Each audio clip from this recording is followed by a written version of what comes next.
My name is Frank Johnson, class of 1974. I got my BS in Health and Phys Ed, and I was here on campus from August of 1970 to May of 1974.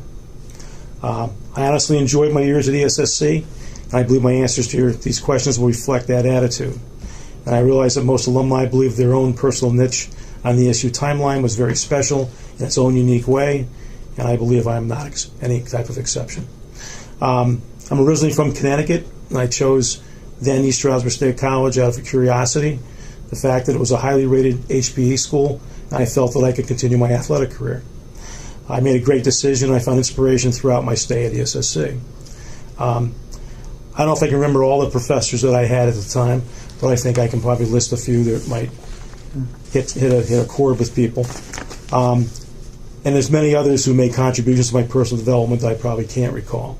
In my major, I had people like Frank Sills, Carol Underwood, Mary Sue Balducci, Laura Evans, Bill Penny, Betty Lou Murphy, Fino Volpe, Barb Burris, Joanne Smith, Herb Weber, Jan Felshen, Arnie Olson, Bruce Haynes, Doc Ock, Rudy Mueller, Bob Sweeney, and a host of others.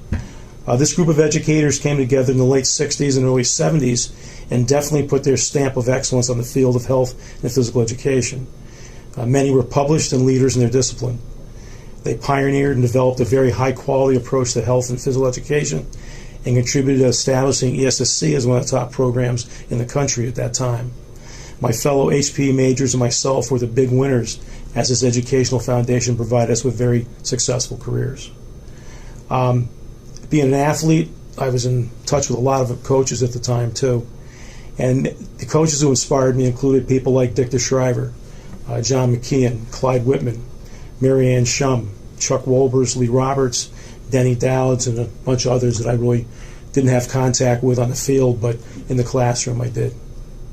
These individuals were nationally recognized for their successful programs in developing all-conference and all-American individuals.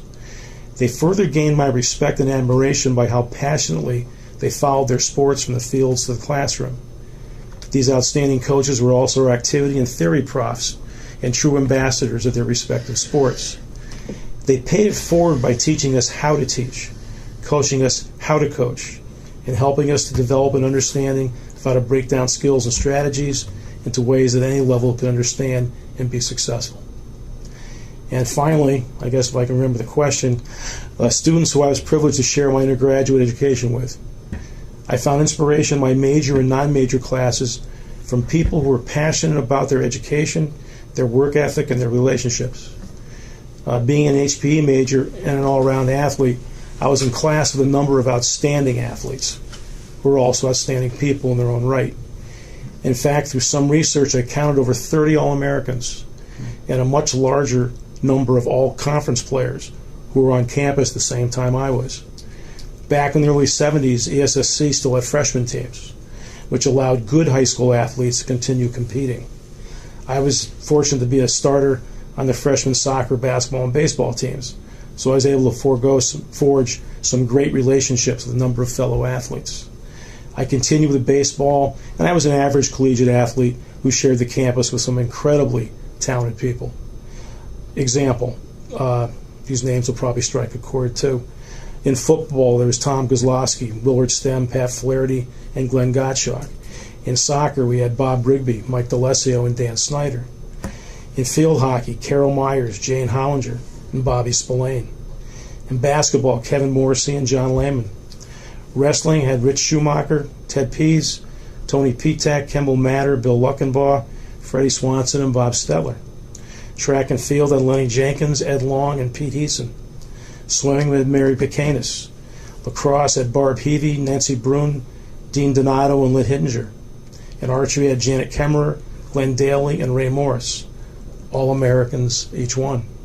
In college, as so many others have, I became a role player, so I was in awe of their talents, but I appreciated who they were. Ordinary people with extraordinary skills who appreciated their teammates. We truly shared our college experience. We were in class together, we supported each other from the stands, we partied together and worked towards our degrees together. I guess that qualifies as inspiration. Should I continue? Okay. Defining moment. As I mentioned before, I was a good high school athlete who wished to continue my athletic career in college and was given the opportunity to be a 3-sport starter for 3 successful teams during my freshman year. In my mind, my athletic future was on the rise.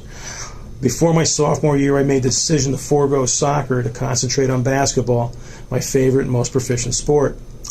I was devastated when I became the final cut victim that fall. Talk about suicidal. I had never been cut from any team I had tried out for. I had always considered myself to be a success based on my athletic abilities.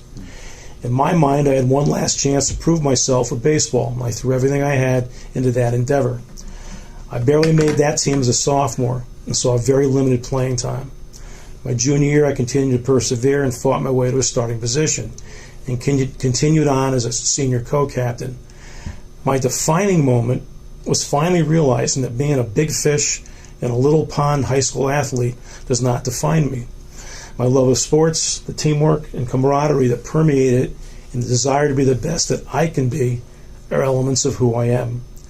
This experience was a major contributor in formulating my coaching career. All my athletes were important in their own way, and the team would always be the defining factor in my attitude towards athletics. This philosophy helped to formulate a successful professional teaching career also, as I became someone others could depend on and who understood the big picture. I thank ESC for that with all my heart. I guess I want to know where I spent some time, or most of my time at ESU. Room 308 in Shawnee Hall was my home for 3 years, and it served as the man cave for the entire 3rd floor. The friendships that were formed on that floor were priceless and still are. The field house, the playing fields, and the classrooms took up the rest of my time. I was one of those guys. Significant campus events. World events such as Vietnam, the Nixon years, and Title IX were heavy on our minds at that time and led to countless discussions, debates, and many protests. I was never a political person, but these particular events shaped our generation and also shaped me into what I became as an adult. On campus, I guess the streakers and the fight for open dorms could be categorized as significant campus events. My time at ESU and fondest memories, and thank you for your patience with my diatribe here, I guess. The fondest memory of my time at ESSC was and is a group of people I will forever be linked with.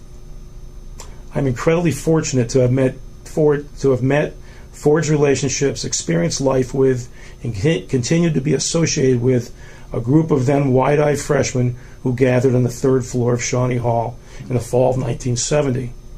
Somebody must have had a heck of a sense of humor because they put like 3 to a room. There was like 90 freshmen up there. It was quite a circus. We had a lot in common. No money, no cars, first time away from home for an extended amount of time, and we all bought into the small college experience. We participated in the freshman and varsity athletic teams, participated in all the intramural activities, joined clubs and student government, and honestly enjoyed our clubhouse at the top of Shawnee. We agreed, we fought, we compromised. We supported each other in the classroom and on the playing fields. We solved the world's problems and created quite a few of our own. We literally grew up together, and a core group of 16 of us have remained together to this day, some 44 years later.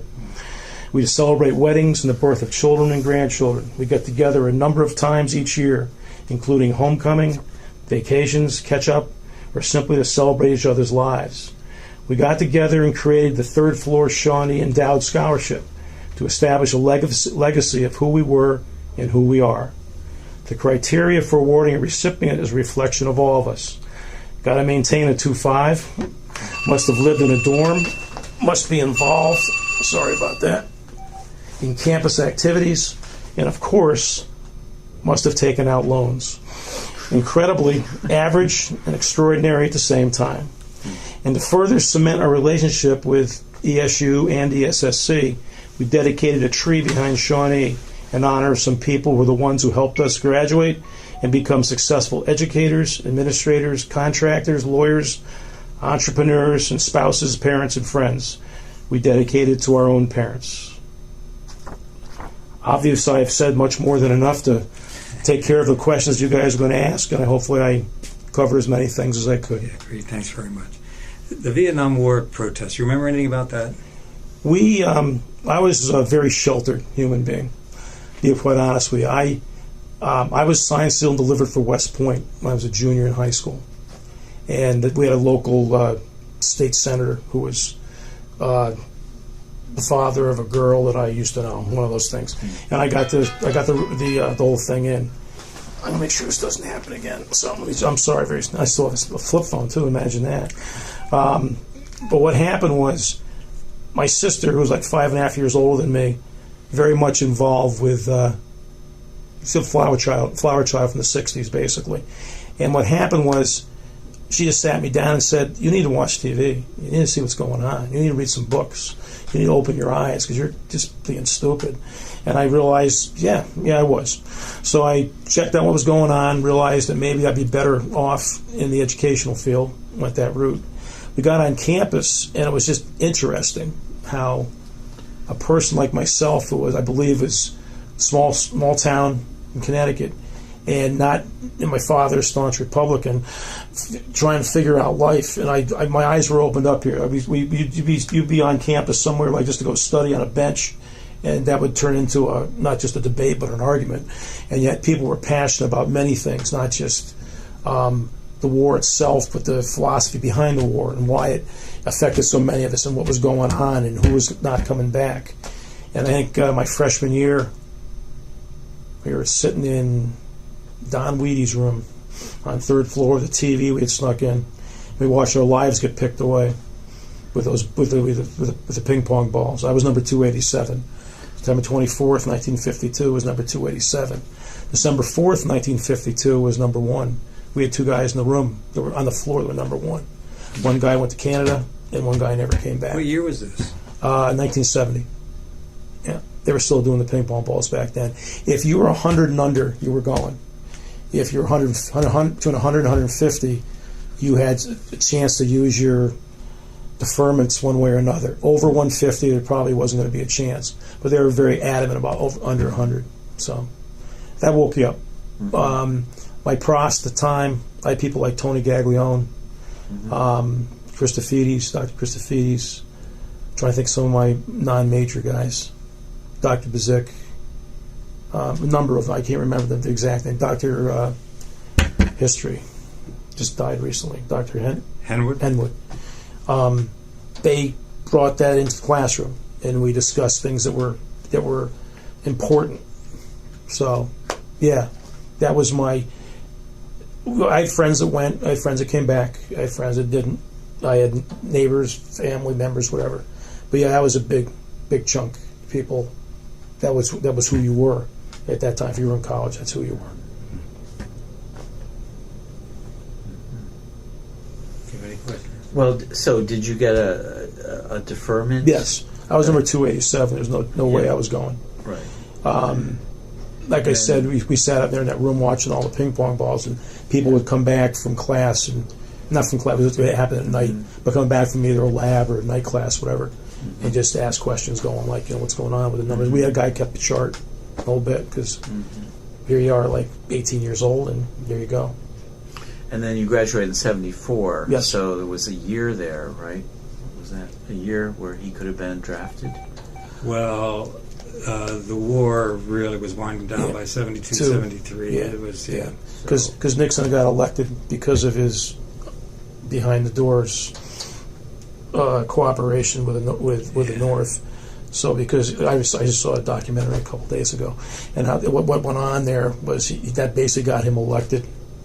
That he was going to get us out, but it was done through Kissinger and the whole bit. So that I would, because like I said, if you were 100 or less, you were gone. Your history, or you're going to Canada, one or the other. Right. Whether you were in college or not. No, it would be, didn't matter. Yeah. Didn't matter. I mean, and again, this is going to sound as cynical as we usually are, is that if you had connections, if you had money, if you had whatever, you weren't going either. So that's the way, It was an interesting time of life, because coming from a small town and small high school and just dependent upon athletics and whatever, and basically living in a bubble, than coming to a college campus with people from Philly and New York and Jersey and New York State and Allentown and whatever.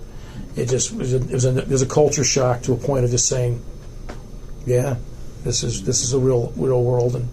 And I never got into student government. I just never really was that type of person. But listening to the people that did and were very passionate about what was going on campus and off campus was a good way to wake up. So when you had arguments over Vietnam with fellow students, yes, the difference was you had a stake in this. Yes, but it was also weird because some people did the research and some people didn't. Some people basically voiced their father's opinion versus what their opinion was, or where they were from, or like if you were from in, I don't know, again, small town America in Connecticut, in Center City, Philly, you got some different attitudes and ways you're going to approach things. And I think it was just you bought into supporting the country, but you didn't understand why many times. Because you're watching, campuses. We weren't a very militant campus. We were a very boisterous campus. We weren't very militant. I mean, it wasn't like you were going to some of the larger schools, like what happened out at Kent State and the whole bit. I mean, many people, their biggest connection, what happened at Kent State, was knowing that it was a Crosby, Stills, Nash and Young song. I mean, you got to be kidding me. You got to at least read the paper. You got to at least read different newspapers, different magazines, not just get stuck in one mindset. So, can you just briefly recount your career? You leave here and you get a job teaching. I left.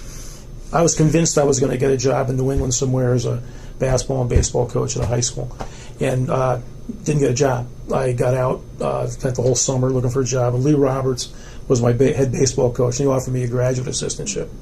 I said, no, I'm getting a job. So I'm up there at a condominium complex raking leaves and mowing grass, and I did 266 applications in 9 states. I did 30 interviews. It's always the same thing. We love to have you, Frank, but you don't have any experience. It's like, I know that, but you got to take a chance, man. It was crazy. I came back to campus in January of '75.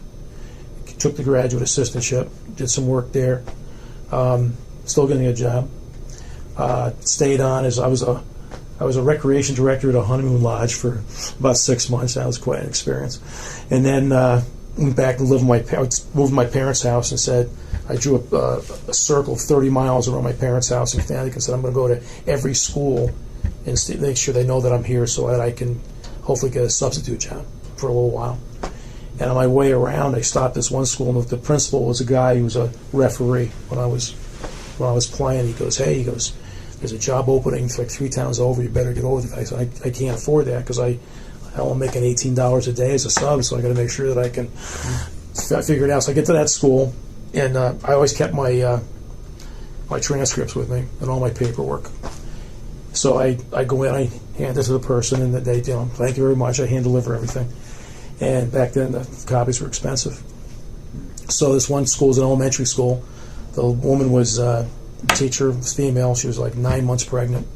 And I walk in, the guy looks at me and goes, the principal says, you got any time right now? I go, yeah, I got nothing but time. He goes, well, why don't you go over and see the superintendent? He'll interview you. I'm like, okay. So I go over to see Dr. Jack McKeon. I walk in there. He goes, wow, Frank, have a seat. And I just start laughing. I go, what's so funny? I'm like, I didn't know this job existed 2 hours ago, and I'm being interviewed, and I haven't got a job in like a year and a half. So I find this rather unique. This is going on here. So he says, well, I need you to come back tomorrow, and I want to watch you, observe you, teach some classes. I'm like, okay. So I show up, and I was teaching 4th graders were doing square dancing, and the 5th graders were doing gymnastics. It's a very old building, so I walk in, I'm ready to go, happy to be there, and taught my 4 classes. And he goes, what do you think about this building? I go, it's old, it's got a lot of potential, and really neat. The kids are super, 3rd, 4th, and 5th. It's a pretty good job. I go, why? He goes, you start Monday. I went, give this guy a big hug. I almost picked him right off the ground. Got my job for $6,000 a year. My wife, I didn't got married yet. I was married the next year. We were eligible for food stamps for the first 2 years I was teaching. After 2 years, the woman I had replaced, came back, claimed her job back. They allowed that up there in Connecticut at that time. So I worked retail for a year, still looking for jobs. And a buddy of mine, Al Keglevitz, was the head basketball coach down here at East Stroudsburg in high school. And elementary job had opened up because he had moved from elementary to high school. And I worked in there, and I've taught in East Stroudsburg for 35 years. Basketball, baseball, I taught kindergarten to 9th grade.